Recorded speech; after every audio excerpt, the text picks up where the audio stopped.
अगे कहा है तो बाबा जी गपड़ गपड़ तो भावना सफल बख्श देता है खुदा जिसकी किस्मत खराब होती है, लेकिन उसको कतई नहीं बख्शा जाता जिसकी नीयत खराब होती है।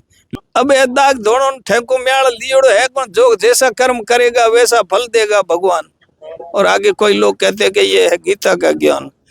अभी तक माखन डूबा नहीं है, अभी तक मंच पर बिठाने लायक लोग है।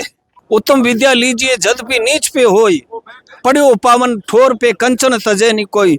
समाज के बगैर राजनीति नहीं की जा सकती है, और राजनीति के बगैर समाज की सेवा नहीं की जा सकती। लोडा बंद कराया और वोट नहीं टूटते, वोट टूटते हैं। वो पंचों वाले थे, पंच भी ईमानदार हुआ करते थे। अब तो व्हाट्सएप पे कोई मैसेज है उस पर मुझे भरोसा नहीं होता है। तेजल मीडिया में स्वागत है साहब, बहुत बहुत धन्यवाद। हमें की करके माहौल चले, माहौल ठीक चले की बातों हर तरह से।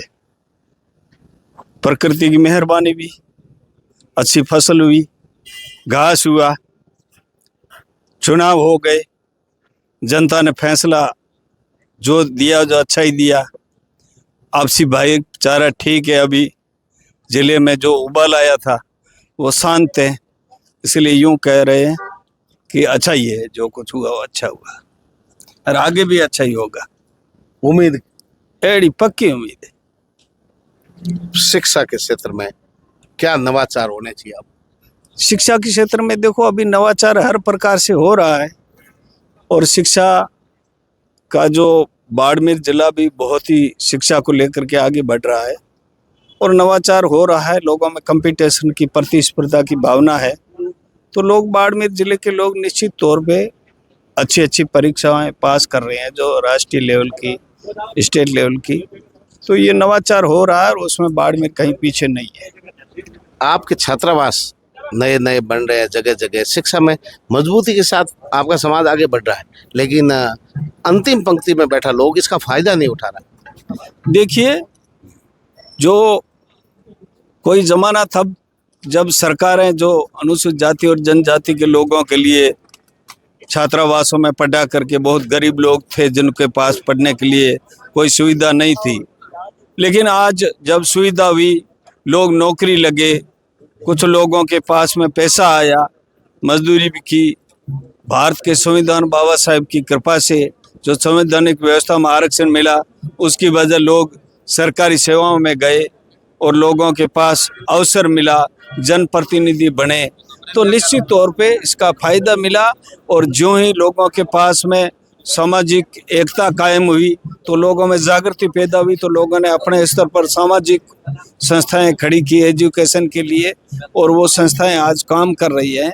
और लोग कहीं न कहीं जो दूसरे जो विकसित समाज है उसकी बराबर आने का प्रयास कर रहे हैं, और उसमें कुछ सफल भी हो रहे हैं। अगर अच्छी बातें हैं तो किसी समाज से सीखी जा सकती है। बिल्कुल बिल्कुल, अच्छी बातें किसी समाज से सीखी जाती हैं, किसी व्यक्ति से सीखी जा सकती है। और ऐसा कोई समाज नहीं है जिसमें उस समाज के किसी महापुरुष या किसी विद्वान व्यक्ति से, हर वर्ग में अच्छे लोग हैं और हर वर्ग में भी कुछ अलग प्रकार के हैं लोग हैं, लेकिन अच्छे लोगों की हर समाज में कोई कमी नहीं है। धर्म का राजनीतिकरण हो रहा है, राजनीति में धर्म आ रहा है, और चुनावी माहौल के समय जातीय संघर्ष बढ़ जाता है। ये ठीक है क्या भविष्य के लिए? देखिए, ये जो मुझे इसमें कहने में संकोच नहीं, ये दुर्भाग्यपूर्ण है। राजनीति में लोग कहते हैं कि धर्म नहीं होगा तो राजनीति नहीं रहेगी, इस तरीके की बातें होती। मैं किसी धर्म की भावना को ठेस नहीं पहुंचाना चाहता हूं, लेकिन निश्चित रूप से हर चीज में अगर देखोगे आप और उसको धर्म का आईने में देखोगे, कोई आदमी निष्पक्ष, आज की तारीख में सच बोलना बिल्कुल बेहद कठिन काम हो गया। अगर आप सच्ची बात कह दो कि लोग, और सच बोलना और कहावत है कि हाथ कहना और बुर बोलो, दोनों चीजें लोगों को पसंद नहीं है।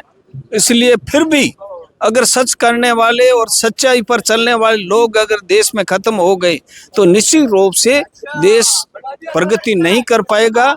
इसलिए मैं ये सोचता हूँ कि धर्म अपनी जगह है, जो अपनी आस्थाएं करें, लेकिन ये देश भारत के संविधान और शिक्षा और इल्म से आगे बढ़ेगा।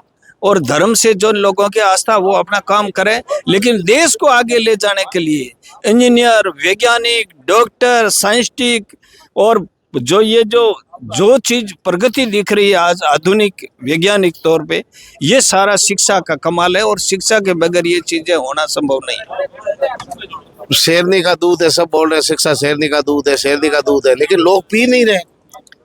पियेंगे, चखने दो, फिर देखो। सकने वाले को पता है, चखा है उन्होंने, उसको माना भी है।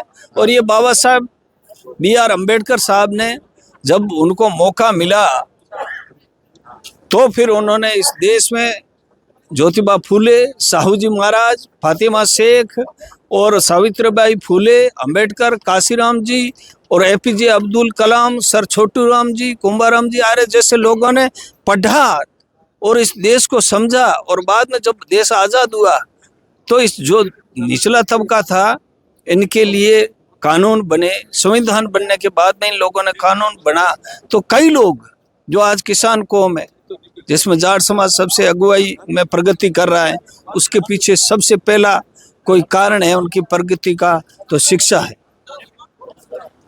शिक्षा कहीं भी मिल रही है तो ले लेनी चाहिए, कहीं भी अगर मिल रही है तो ले लो, किसी से भी ले लो, लेकिन बच्चे को अनपढ़ मत रखो। उन्होंने कहा था नहीं कि उत्तम विद्या लीजिए जदपि नीच पे होय, उत्तम विद्या लीजिए जदपि नीच पे होय, पढ़ो पावन ठोर पे कंचन तजे नहीं कोई।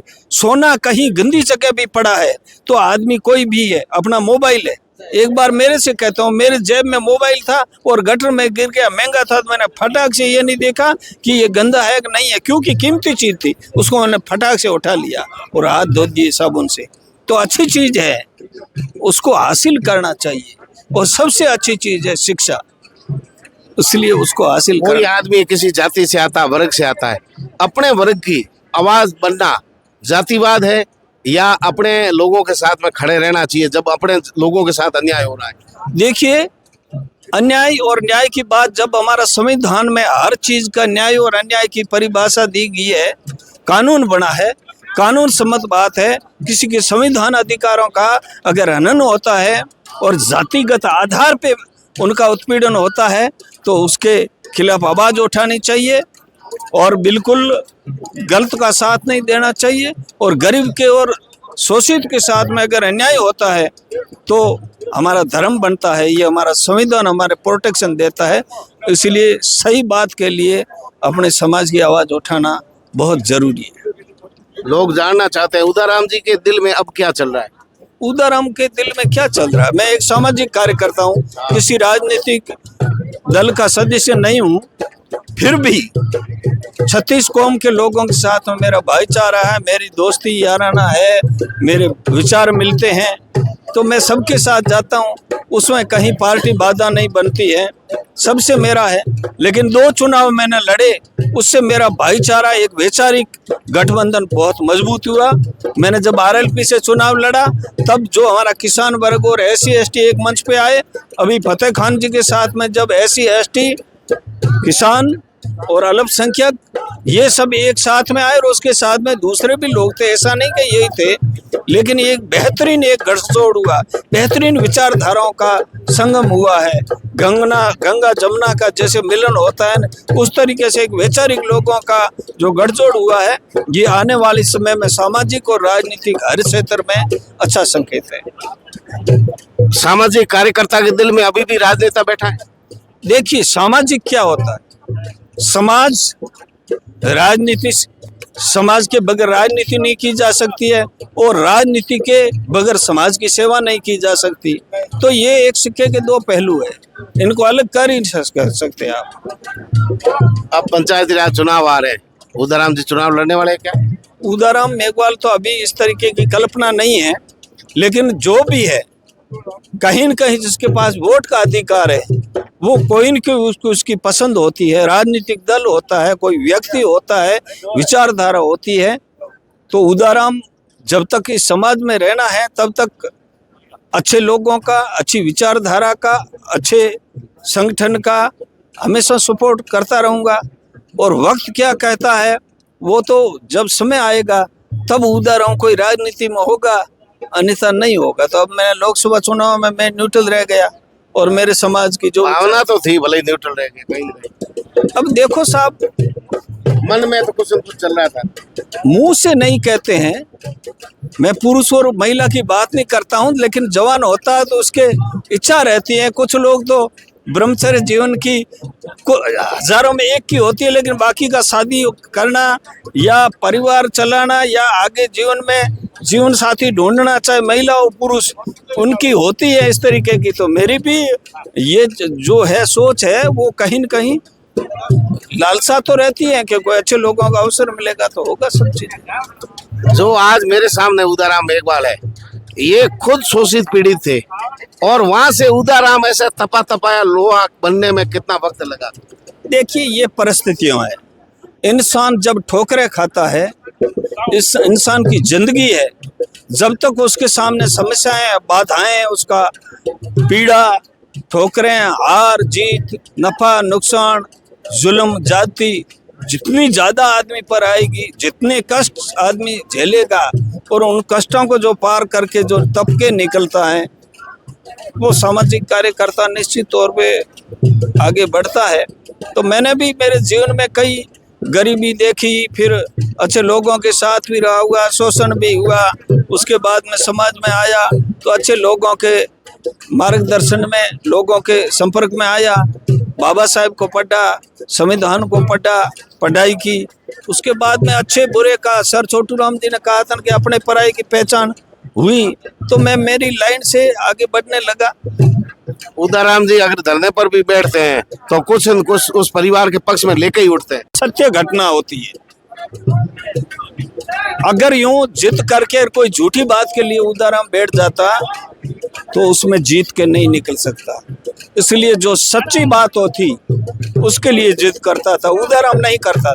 उदाराम के साथ में कई समाज के अच्छे अच्छे अनुसूचित जाति, जनजाति और कई बड़े आंदोलन हुए, जिसके अंदर मतलब पिछड़े वर्ग ने भी साथ दिया और किसानों ने भी साथ दिया। तो मेरे धरना में कई प्रकार के धरने थे, जिसमें 36 को हमने भी सहभागिता निभाई। धरने प्रदर्शन बहुत सारे हुए, बहुत सारे धरने प्रदर्शन। कठिन से कठिन धरना प्रदर्शन कौन सा था जहां उदाराम जी को बड़ी तकलीफें झेलनी पड़ी? देखिए साहब, जो धरना प्रदर्शन, जो संघर्ष होता है, उस संघर्ष को चाहे छोटा है, परेशानी, रिस्क, लोगों की नाराजगी, सब चीज है। अब कठिन किसको कहें? जब जान पे चली आ जाती है, जो 4-4 महीना गनमैन के सहारे जीवन जीता है, अब कौन सा गिनाऊं कि ये कठिन परिस्थितियां थी। लेकिन वो समय निकला, नॉर्मल हुआ। देखिए, तत्काल जो कोई घटना होती है और उसका एकदम जो नाराजगियां होती है, समाजों में दूरियां बढ़ती हैं, उस समय सावधानी की जरूरत है। बाकी तो जीवन तो कोई भरोसा नहीं। आज निकलते हैं, एक्सीडेंट में जाते हैं, लोग कैंसर के शिकार हो रहे हैं, लोग दूसरी भी बीमारियों से, हार्ट अटैक से जाते हैं। तो ये इंसान आया है, इसको जाना है, लेकिन एक कायरता से जाता है। बाबा साहब ने कहा था कि जुल्म करने वाले से जुल्म सहने वाला ज्यादा गुनहगार होता है।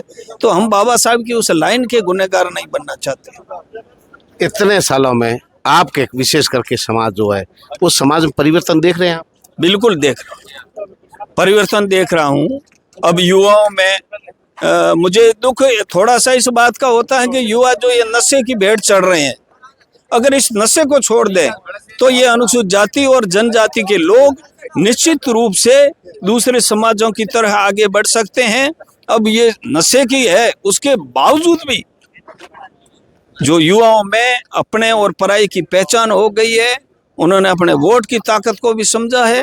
सामान्य सीटों पर भी लोग चुनाव लड़ने लगे हैं, सरपंच से लेकर के एमएलए तक भी जीत रहे हैं। बड़ी जागृति का तो ये जागृति के बगैर ये चीजें नहीं हो सकती, और इससे भी बढ़िया जागृति आएगी जब ये शराब और वगैरह जो नशा वगैरह है, ये चीजें जो गलत आदतें हैं, ये छोड़ देंगे तो ये खरीदने वाले भले कितने ही भी करें, उनका ईमान नहीं बिकेगा।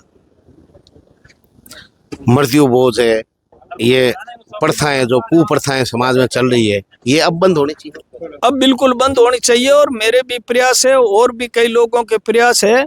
बिल्कुल मृत्यु भोज में हमने अफीम बंद कराया, डोडा बंद कराया, और वोट वोट नहीं टूटते। बहुत दूर थे। पिछले चुनाव में जब मैं लड़ा था तो मेरे खिलाफ में वही सिर्फ ओनली जो अफीम डोडों के बंधानी थे नहीं, वही खिलाफ थे ज्यादा, क्योंकि मैंने बंद कराया नहीं। तो इसलिए कुछ नाम नहीं लेना चाहता हूँ। सबसे ज्यादा बूढ़िया, गरीब, बुजुर्ग, युवा, इसलिए नेता नहीं बोलते इन पर, डरते हैं। नेता नहीं जनता बोलते हैं। से- जनता से डरते हैं। जरूरत हुई कि एक डोडा 500 रुपए ही नेताओं ने ही कराया था। ये दौड़ की पुलिस उठ रही है। तो ये सब पुलिस नहीं, पुलिस कौन? पुलिस कौन? पुलिस हमारा हमारा भाई है पुलिस में, नहीं, चाहे हिंदू है मुसलमान है। दौड़ की पुलिस मतलब पंच, अब इतना असर नहीं रहा। पंचों का। अब वो पंच सामान्य है, लेकिन उतनी दखल नहीं रही। अब भारत के संविधान पर लोगों को भरोसा हो गया, कानून के दायरे में काम करते हैं।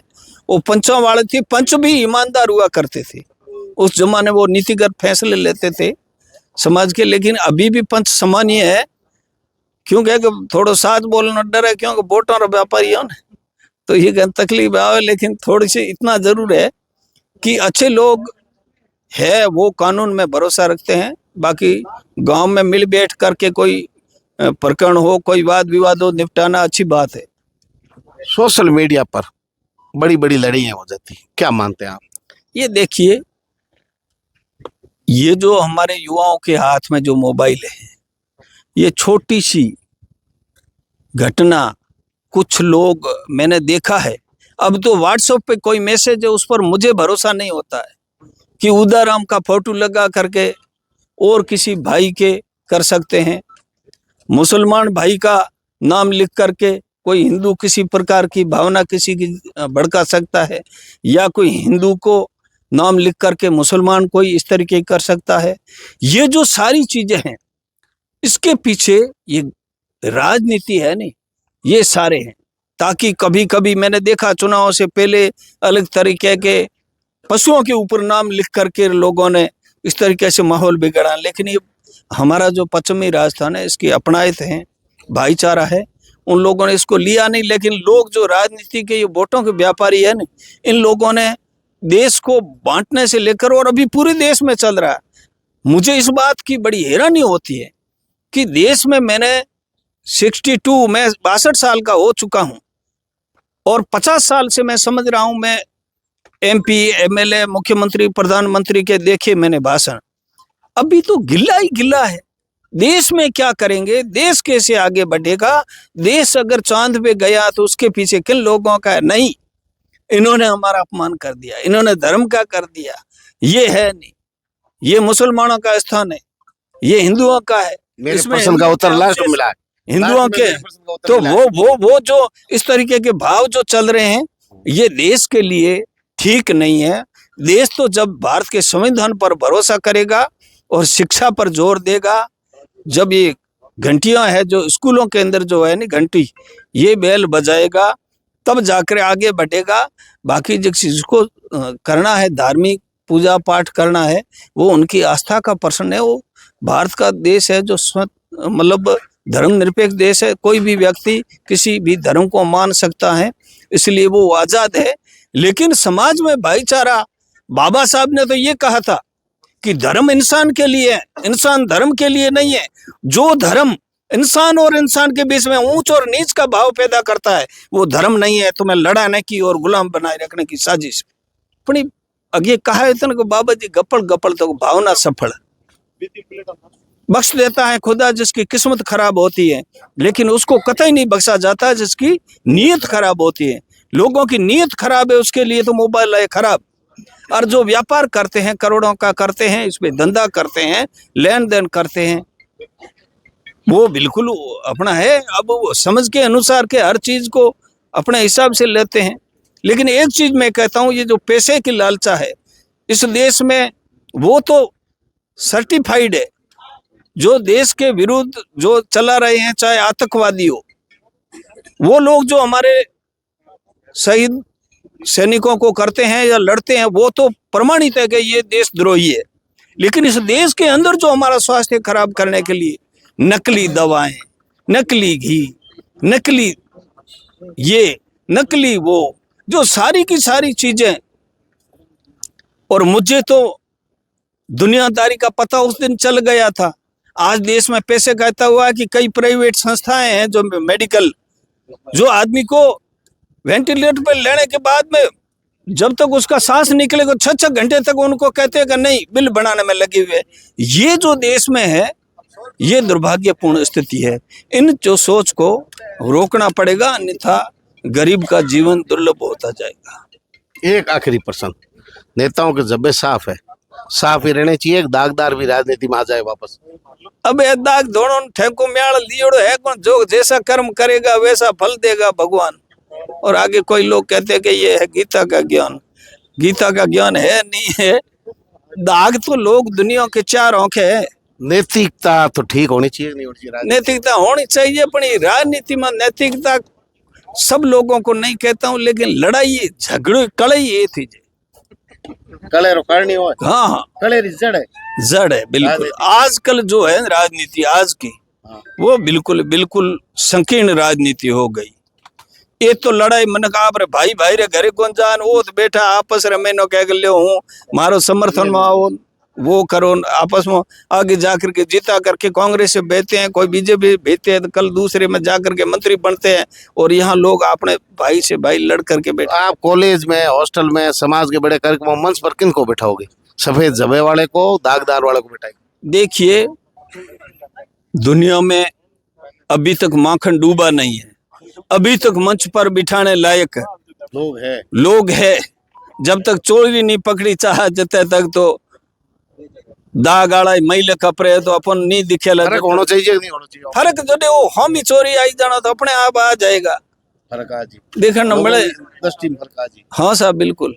बहुत बहुत धन्यवाद।